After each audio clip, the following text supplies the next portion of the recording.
All right, we're here, taking a break from the first season of Atlanta Homicide.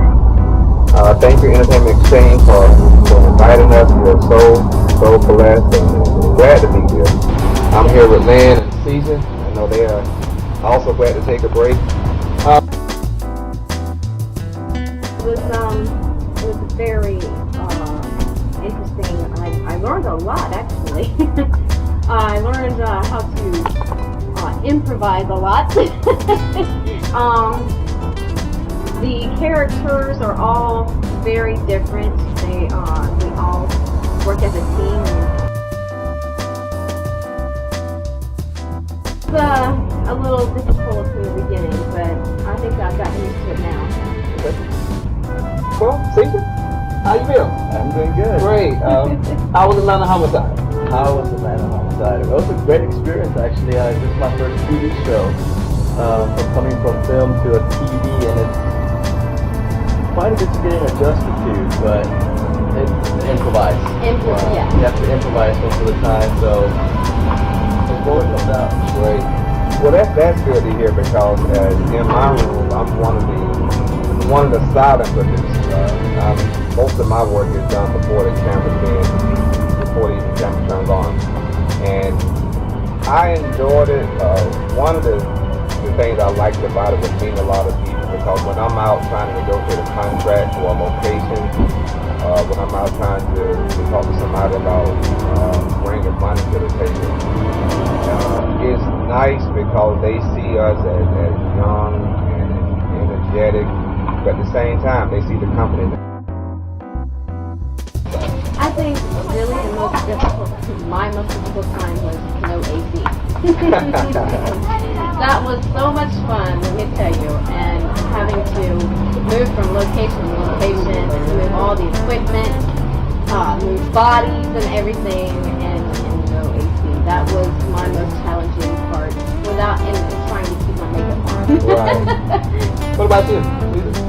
Actors coming in and going.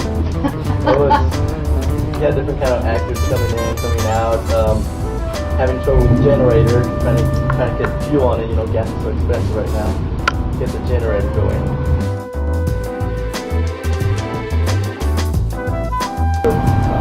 I get tons of headshots, and this could be some advice for them, but I get tons of headshots. And the first thing I look at is the quality of the picture. I look at what type of paper that particular person used. And if it's something that they pretty much printed from their home printer, I would probably go through it, because I'm looking for someone who believes in their skill, believes in their good. It's all about presentation. I mean, you go to a restaurant and somebody brings you food on a plate, you'd be more willing to eat it than somebody give it to you on the trash can. Right. So a lot of times some of the headshots came in formats that just kind of wasn't conducive for us, but a lot of times we go for that. People do come and go, and we won't be able to save everybody, but I know the ones who really believe in Atlanta Homicide will stay up to the end. And right now we own nationwide on the Dish Network in Georgia. You should see, we'll put a link out there to see what every state that we come on.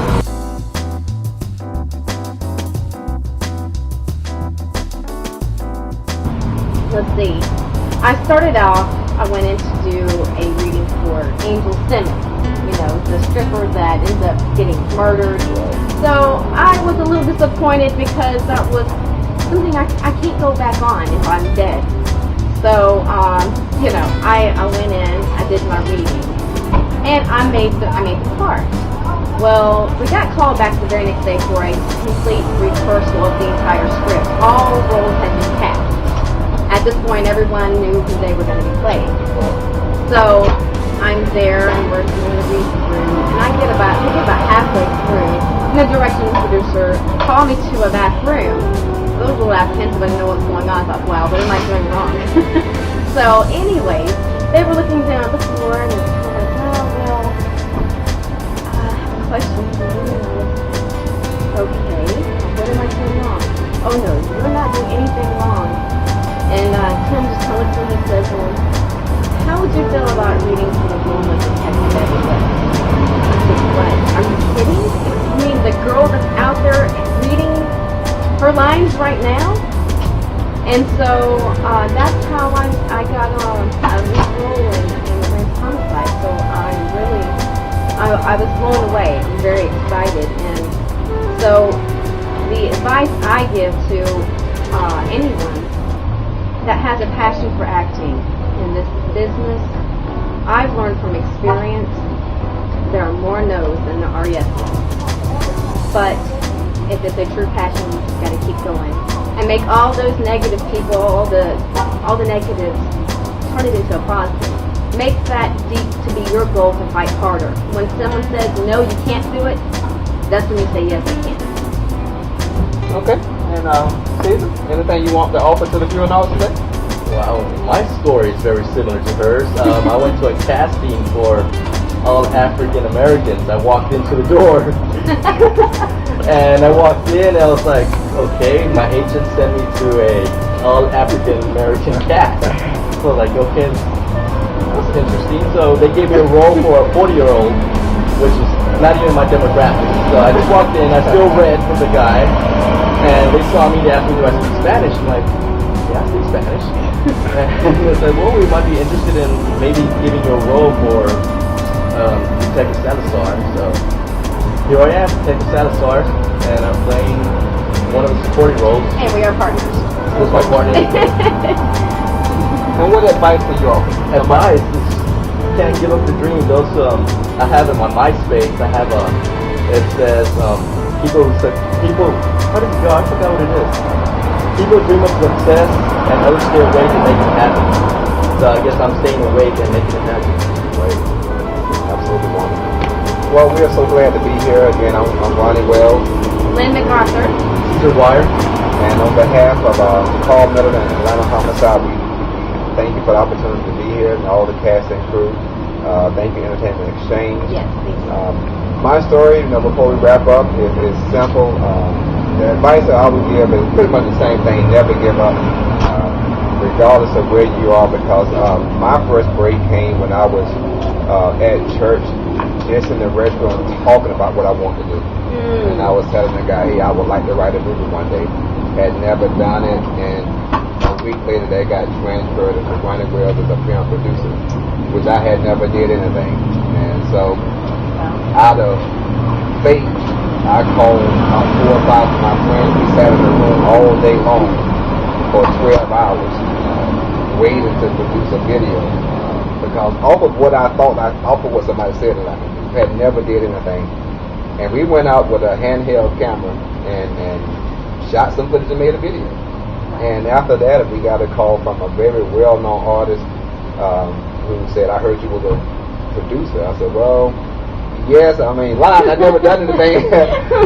Next thing I know, I'm shooting I went from a $35 music video to a $35,000 video. Wow.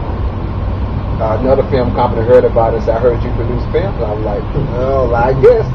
Here now, I have never done anything. I'm just going off of what I think I can do and just out there. And years later, here it is. I've done, I don't know, tons of videos, tons of films, tons of books. But it all started with just a thought.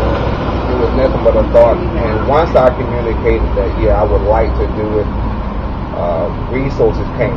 And my advice is, whatever goal you have, whether you have the money, whether you have the skill, whether you have the talent, as long as you have belief, I think as soon as you just step out there and say, I believe I can do it, the resources will come, the money will come, and as you already told us, the parts will come. Yes. So never give up on your dream, and keep doing what you've been called to do.